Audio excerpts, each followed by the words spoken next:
करते हुए उन्होंने कहा कि ये वाटर वाली बात, फायर वाली बात पे हमारा फोकस है, क्योंकि ये दिक्कतें दिख रही हैं, दूर होनी चाहिए। लेकिन जिस दिन दिल्ली में बड़ा भूकंप आ गया, उन्होंने कहा कि पूरी दुनिया में ऐसी त्रासदी नहीं हुई होगी जितनी यहां होने वाली है।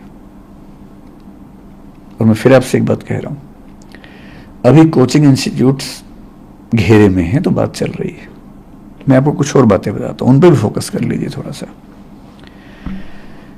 दिल्ली में ऐसे हजारों रेस्टोरेंट्स होंगे जिनमें जाने का एक रास्ता है, जहां खूब खाना पीना भी है, ड्रिंक्स भी हैं, अल्कोहल तो बहुत जल्दी आग पकड़ता है। एक रास्ता है। शाम के समय जो कम उम्र के बच्चे हैं, 80, 100, 150 बच्चे वहां पर होते भी हैं, डांस भी कर रहे होते हैं, कभी कभी स्मोक भी कर रहे होते हैं। एक चिंगारी कभी लग गई तो क्या होगा, आपको अंदाजा है इस चीज का? इसके अलावा दिल्ली में पिछले 3 या 4 बड़े फायर इंसिडेंट्स को ध्यान से याद कीजिए। कोचिंग इंस्टीट्यूट में एक हुआ जिसमें किसी की मृत्यु नहीं हुई थी पिछले साल। उसके पहले नरेला में एक इंसिडेंट हुआ, नरेला में हुआ या मतलब उपहार सिनेमा भी हुआ। उपहार तो बहुत पहले की बात हो गई। उसके बाद पिछले 4 साल में, 5 साल में 2 इंसिडेंट्स हुए जिनमें करीब 30, 40 से ज्यादा व्यक्तियों की जान गई।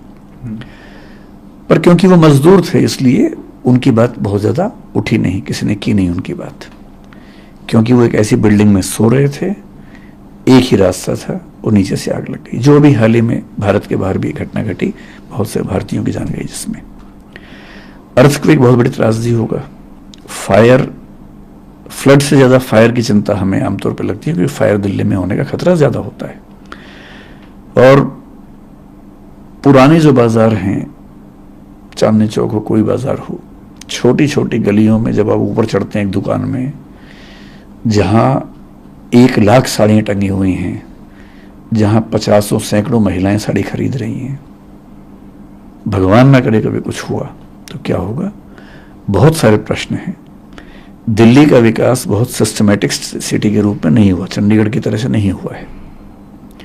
1962 के मास्टर प्लान में उन पुराने इलाकों को एग्जम्पशंस दी गई हैं ताकि वहां बिजनेस हार्म ना हो।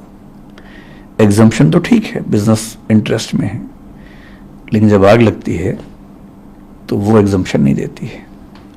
तो मैं जो विनम्र निवेदन करना चाह रहा हूं कि ऐसा नहीं है कि बारूद के ढेर पर सिर्फ कोचिंग इंस्टीट्यूट्स बैठे हैं, पूरी दिल्ली बैठी है। बहुत कम ऐसे संस्थान हैं, स्कूल है, कॉलेज है, यूनिवर्सिटी है, अस्पताल है, उनको जमीन मिलती है। मीडिया हाउसेस को जमीन मिल जाती है, बाकी लोगों को जमीन नहीं मिलती है। कोचिंग इंस्टीट्यूट को सरकार जमीन नहीं देती है, उनको खुद खरीदनी होती है, खुद रेंट पे लेना होता है, महंगे रेंट पे लेना होता है। फिर हर डिपार्टमेंट के साथ कम से कम ये ध्यान रखना होता है कि छोटी सी बात पे कोई हमला ना हो जाए। तो पक्ष सबका है, उनका भी है, और अच्छी बात है कि अगर हम एक स्थायी समाधान की ओर बढ़े, मुझे उम्मीद है कि इस बार कुछ ना कुछ स्थायी होगा। सर, फैमिलीज भी ये न्यूज़ देख रही हैं।